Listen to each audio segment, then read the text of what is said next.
¿Cómo comprende los conceptos de espacio, territorio, paisaje y región en su disciplina? El concepto de espacio creo que merece la pena comenzar por él porque es quizá el trasfondo. El espacio se concibe como una construcción social, finalmente. Es decir, no lo podemos separar de otra serie de procesos sociohistóricos, sobre todo, que intervienen en su producción. El espacio tiene que ver con las relaciones sociales, con los procesos históricos en los que intervienen distintos actores sociales. Y en relación con la historia, en lo particular, no se puede ver como totalmente desligado, en tanto que el espacio es sociohistórico. Entonces, como digo, intervienen distintos actores sociales, los cuales a partir de las relaciones de poder, de sus dinámicas, también de las relaciones productivas, lo van produciendo. El espacio es algo dinámico, se transforma, evoluciona, cambia, se va enriqueciendo. Y aunque lo podamos pensar como el gran escenario, quizá como el componente primordial, no lo podemos desligar del resto de conceptos. Y ahora voy con el de territorio. Como decía, el espacio, al ser sociohistórico, se vincula también con estas dinámicas de producción del territorio que tienen que ver con las relaciones de poder. Creo que para mí lo más importante a la hora de entender el concepto de territorio, pensándolo sobre todo en su dimensión histórica, en los procesos de construcción y reconstrucción del territorio, necesariamente tenemos que hablar de las relaciones de poder que hacen finalmente que los actores sociales se relacionen de determinadas maneras y tengan un acceso diferenciado a los recursos naturales, que es el segundo componente, junto con el de las relaciones de poder, que yo destacaría precisamente en la producción de territorio. Hay otro componente que creo que merece la pena señalar y que va muy vinculado al espacio y territorio, y es la territorialidad. La territorialidad, aunque pues aparentemente puedan ser conceptos muy similares, y por supuesto del mismo campo semántico, la territorialidad en última instancia nos remite al ámbito simbólico. El ámbito simbólico que tiene que ver con quizá estructuras más profundas de las distintas culturas que analizamos con perspectiva histórica, y que pues deviene esta territorialidad y estos componentes simbólicos también en última instancia en la producción de territorio. Por eso digo que no son conceptos que podamos muchas veces analizar de manera totalmente separada. El paisaje cultural sí nos remite un poco más, si lo queremos, al entorno físico, al entorno natural, pero por supuesto siempre teniendo muy en cuenta que este paisaje es cultural. Entonces estamos hablando de un paisaje en el que se ve no solamente reflejada la acción del ser humano y todas estas dinámicas de poder, de acceso a los recursos, pues sino también sus prácticas. Y esto es muy, muy importante. El paisaje cultural también es dinámico. No podemos pensar simplemente en el paisaje como ese escenario geográfico, que ahí lo tenemos, sino que continuamente se ve modificado, se ve enriquecido y también modula muchas veces los comportamientos de las sociedades. Y por último, necesitamos hablar de región. Región es un constructo que muchas veces pues, tiene que ver con la misma producción intelectual. Necesitamos delimitar los territorios, agruparlos para su análisis, y las regiones, me atrevería a decir que son conjuntos funcionales de territorios de distinta naturaleza, pero que comparten ciertos rasgos que tienen que ver con una construcción histórica, con unos procesos históricos que se pueden dar de manera paralela o los podemos entender como compartidos hasta cierto punto. También en la definición del territorio muchas veces se dice que intervienen rasgos, elementos de la geografía puramente física que pueden darle cierta coherencia a esa región, aunque creo que esto puede ser el punto quizá más discutido, porque hay aparentes regiones muy diversas ambientalmente, También podemos hablar de otros rasgos culturales, lingüísticos, que tienen que presentarse un poco de manera, coherente y compartida por esos territorios que la integran. Pero creo que lo importante es que la región es un concepto, desde mi punto de vista, heurístico. Nos ayuda a abordar investigaciones, a seleccionar los procesos que queremos ver en esas regiones, y depende también de las necesidades que tengamos como investigadoras e investigadores. ¿Usted en sus investigaciones ha considerado que los topónimos son elementos para definir o poder ubicar los espacios territoriales de los pueblos indígenas, principalmente de la Mixteca? Si consideramos que el topónimo puede tener, digamos, una serie de connotaciones lingüísticas, ¿no? ¿Cómo lo podríamos analizar desde la perspectiva de lo que usted está hablando sobre el espacio como una construcción histórica, e inclusive, digamos, pensar en un ámbito simbólico a partir de los topónimos? Pensando en eso, o sea, ¿cómo poder construir territorialidades, ¿no?, en términos históricos a partir de topónimos, sobre todo cuando los topónimos son modificados en la época de la reforma agraria en México a principios del siglo XX? Hay cambio de los topónimos y eso implica también un cambio en la concepción territorial de los habitantes, inclusive un cambio en torno a la visión del paisaje. Supuestamente los topónimos responden a paisajes, ¿no? Paisajes definidos a partir de los propios actores sociales. ¿Cómo podríamos entonces lograr barajear, digámoslo así, los 4 conceptos, el espacio, territorio, paisaje y región, a partir de estos acercamientos que usted ha hecho en términos de los topónimos en espacios indígenas como en la Mixteca? Bueno, hay que a la hora de trabajar con topónimos tenemos que tener en cuenta que son al fin y al cabo signos lingüísticos. Nos remiten al territorio y a la construcción del territorio y a la territorialidad, a su dimensión simbólica, en tanto que los topónimos nombran lugares que son eventualmente o en algún momento histórico concreto importantes para esas comunidades humanas. Y de ahí radica muchas veces la importancia, sobre todo en contextos indígenas, de la pervivencia de ciertos topónimos.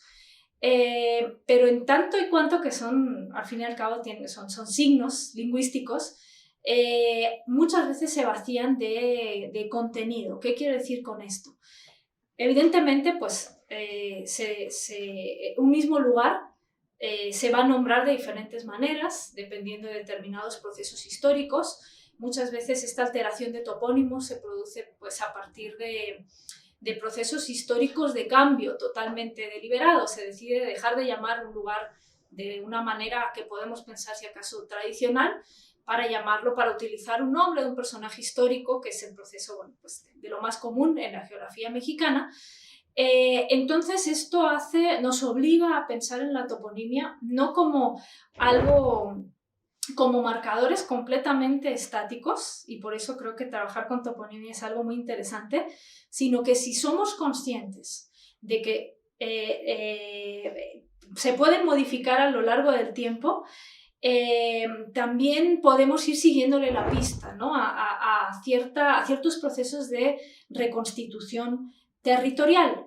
Y en particular, el trabajo con la toponimia, me atrevería a decir que es muy diferente, sobre todo si pensamos en las sociedades indígenas. Es muy distinto trabajar con topónimos, por ejemplo, en el centro de México, donde la lengua náhuatl, que fue lengua franca, se utilizó de manera muy abundante para referir nombres del lugar, pero pues las estructuras urbanas y pues el devenir histórico es muy distinto, por ejemplo, de lo que yo he apreciado en espacios, sobre todo de la Mixteca oaxaqueña, donde la lengua sigue totalmente viva, sigue siendo la lengua materna de buena parte de los habitantes de ciertas comunidades, y quizá esto nos permita rastrear de manera un poquito más sencilla ciertos topónimos a lo largo del tiempo. Pero también hemos observado cómo el mismo topónimo que en un momento dado sirvió para referir un lugar muy importante en el paisaje y por tanto un marcador territorial importante, pasado un tiempo por determinado proceso de reconstitución agraria, se lo llevaron de ese espacio, de ese paraje y lo utilizaron para nombrar otro lugar importante. Entonces tenemos que ser muy sensibles también a que la toponimia no es algo estático. Aunque aparentemente señala lugares visibles en el paisaje, un cerro, una cueva, ahí vamos también al ámbito simbólico, ¿no? En relación con la cosmovisión de los pueblos indígenas, no siempre el mismo topónimo se utiliza para nombrar el mismo lugar geográfico. Es algo complejo, pero creo que si somos bien conscientes de esto, pues ya tenemos una parte ganada en las investigaciones que tienen que ver con entender la configuración del territorio. Regresando a los 4 conceptos que estábamos platicando al inicio, espacio, territorio, paisaje y región, donde usted dio, digamos, la perspectiva de cómo los concibe, ¿no? Desde la disciplina, básicamente desde la historia, desde la historiografía. Sin duda podemos describir lo que podemos entender por cada uno de estos conceptos, pero en términos más, entre comillas, prácticos, ¿cómo podríamos, a partir de sus propias investigaciones, utilizar cartografía estática como una herramienta para este tipo de investigaciones como la que usted desarrolla? Bueno, el trabajo con cartografía antigua y moderna es un elemento, ¿no? Es uno de los elementos, uno de los recursos, una de las fuentes que podemos utilizar para la reconstrucción de los territorios históricos y comprender también sus procesos. Y aquí tenemos la ventaja o inconveniente, depende cómo lo querramos ver, de que al fin y al cabo un mapa antiguo o una cartografía moderna es como una instantánea del territorio. En determinado momento, un mapa se elabora en determinado momento y recoge la información de ese año, de ese momento. Entonces, el trabajo con cartografía antigua entraña dificultades distintas dependiendo de la época en la que se trate, pero ofrece elementos muy ricos, muy poderosos que nos permiten hacer análisis siempre y cuando sean análisis lo suficientemente aterrizados. ¿A qué me refiero con esto? Trabajar con cartografía implica desplegar una serie de recursos metodológicos diversos y que tienen que ver con, por supuesto, trabajo de gabinete, trabajo de reconocer los elementos del mapa, datación del mapa como objeto en sí. Es una fuente, tenemos que, como toda fuente, pues someterla a crítica con determinadas técnicas. Pero luego vamos a una fase también de reconocimiento en campo y para mí, incluso trabajando temas históricos que tienen que ver con entender los procesos territoriales que se dieron en época colonial, es fundamental también acercarnos al campo.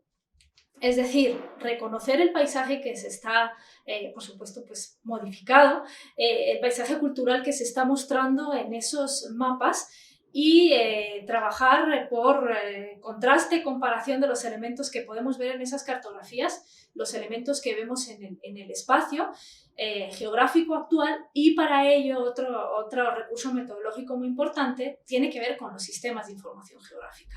Con este repertorio de herramientas tecnológicas, afortunadamente, pues cada vez más en expansión, cada vez más rico en posibilidades de representación y análisis, que son como un abanico de recursos, ahora sí tecnológicos, que no solo nos facilitan determinadas tareas de análisis, sino que nos ayudan a obtener representaciones contemporáneas, con técnicas contemporáneas, cartográficas, que nos permiten hacernos una idea de aspectos de ese espacio geográfico, de ese territorio en el pasado. Y pues otro último componente tiene que ver también con esta lectura histórica antropológica, ¿no? que tenemos que hacer de las fuentes que acompañan a esas cartografías. porque un mapa aislado es pues nada más un elemento, pero si tenemos un expediente alfabético o incluso con pictografías que nos dé información adicional a toda la información que tenemos en la cartografía, tenemos otro elemento más de contraste que nos permite reconstruir ese territorio histórico con mayor precisión. Habló de los sistemas de información geográfica. Desde su disciplina, ¿cómo pensaría que se podría construir un sistema de información geográfico pensando, digamos, que los territorios, los espacios, los paisajes o, digamos, las territorialidades de los actores sociales va o ampliándose o reduciendo dependiendo del contexto y del momento histórico? O sea, no es lo mismo los territorios de las estancias, pueblos indígenas o pueblos híbridos y lo demás durante el periodo colonial, siglo XVIII o XIX e inclusive, digamos, para el siglo XX. O sea, cómo construir sistemas de información geográfico que registren los cambios territoriales y las modificaciones, digamos, en cada uno de los momentos históricos. Y finalmente, ¿para qué serviría un sistema de información geográfico dentro de la disciplina en la cual usted se está desarrollando? Antes de entrar de lleno a responder la pregunta, creo que vale la pena aclarar algo. Bueno, son dos cuestiones. No es lo mismo trabajar con fuentes, o sea, cuanto más contemporáneas sean las fuentes, quizá la precisión del dato geográfico sea un poquito más elevada que si trabajamos con fuentes, por ejemplo, de comienzos del siglo XVI. Y eso es algo que tenemos que tener muy claro, sobre todo cuando queremos reconstruir el territorio en la larga duración. Y un segundo aspecto es que los SIG, los sistemas de información geográfica aplicados a la historia, son, aunque pues, bueno, cada vez afortunadamente captan mucho más el interés de las investigadoras y de los investigadores, sí es cierto que en los ámbitos hispanos todavía pues vamos un poquito a la zaga de ciertos avances analíticos pues que han despegado desde más temprano en el ámbito anglosajón. Pero creo que la naturaleza de las fuentes con las que contamos, por ejemplo en México para la reconstrucción del territorio, sí nos permite hacer análisis muy completos, siempre teniendo en cuenta algunas premisas que necesitamos para la construcción de estos sistemas. La diacronía puede ser que sea uno de los grandes retos a los que nos enfrentamos para trabajar con los sistemas de información geográfica, porque una de las premisas para realizar pues, una buena base de datos es que tengamos datos que a lo largo del tiempo, de los distintos cortes temporales que nosotros hagamos, sean consistentes. Bien, es decir, que tengamos la misma naturaleza de datos para todos los periodos históricos. Y esto es muy complejo, porque depende pues, de las informaciones que encontremos en los archivos y también de la calidad, entre comillas, que tiene que ver con la precisión. Sabemos, por ejemplo, que las estadísticas del censo 2020, ¿no?, que se presentaron hace poco, pues, son mucho más ricas que las de los primeros censos o que la estadística de comienzos del siglo XIX. Y si nos vamos yendo hacia atrás en el tiempo, pues se van sumando dificultades. Entonces, ese creo que es uno de los primeros retos, elegir criterios a la hora de elaborar una base de datos que nos sirva para trabajar con los SIG, tratar de escoger campos, criterios, atributos de los elementos geográficos que sean consistentes a lo largo de los distintos periodos de tiempo. Hay carencias, por ejemplo, cuando trabajamos con las fuentes del siglo XVI, que podemos suplir mediante aproximaciones más cuantitativas, y esto creo que es algo que también merece la pena aclarar y que tiene mucho que ver con el trabajo de los SIG en la historia. Siempre que pensamos en SIG, o esa es un poco la impresión que a mí me da, pensamos en datos cuantitativos que se pueden medir y que se pueden ponderar y se pueden escalar en distintos términos dentro de un sistema de información geográfica. Pero los datos cualitativos también son susceptibles de trabajar a través de los sistemas de información geográfica. Y creo que es ahí donde tenemos quizá que tratar de concentrar un poco nuestros esfuerzos como historiadoras, historiadores, a la hora de georreferenciar elementos que vemos en los documentos históricos, por antiguos que sean, y tratar de elaborar una base. Es decir, esto es como un alegato también por el dato cualitativo que podemos incorporar en las bases geoespaciales, tematizar, trabajar y someterlo a diversos análisis. Eso es posible y creo que es una buena ruta para enfocar los esfuerzos de los SIG desde el campo de la historia. Muchas gracias. Con base en lo último que usted estaba comentando, pensando que básicamente lo que ha dicho la antropología y otras disciplinas es que el territorio es el sustento de las identidades de los grupos étnicos, ¿no? O de los grupos indígenas. Si tratáramos de construir identidades territoriales sin categorías étnicas, ¿cómo lo podríamos reflejar en un sistema de información geográfico? Esta es una pregunta muy compleja. En el sentido, yo creo que el procedimiento técnico sería como el que utilizamos para construir cualquier otro tipo de territorios en un SIG, es decir, teniendo en cuenta que la construcción de territorios implica cierta delimitación. Entonces, digamos, en el aspecto técnico no intervendrían otros elementos distintos a los que pues utilizaríamos para delimitar esos territorios. Aquí la diferencia, el punto diferenciador en este criterio es precisamente el criterio que nosotros utilizaríamos. Y depende mucho quizá del objetivo de la investigación o de los objetivos analíticos. Por ejemplo, uno de los grandes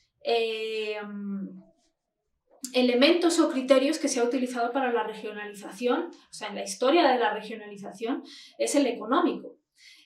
Y pues muchas veces, sobre todo en el contexto mexicano, está aparejado a lo que denominamos las regiones étnicas, los territorios étnicos, donde el componente étnico-lingüístico sí interviene, pero no necesariamente.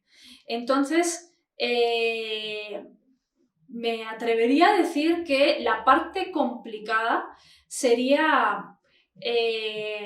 no tendría tanto que ver con la intervención de la tecnología, sino con los criterios, con la definición de criterios y la definición de los límites con base en ese criterio que nosotras y nosotros pues queremos imprimir a esa creación, porque al fin y al cabo estamos hablando de que los territorios, sobre todo con fines analíticos, son procesos de creación también arbitraria.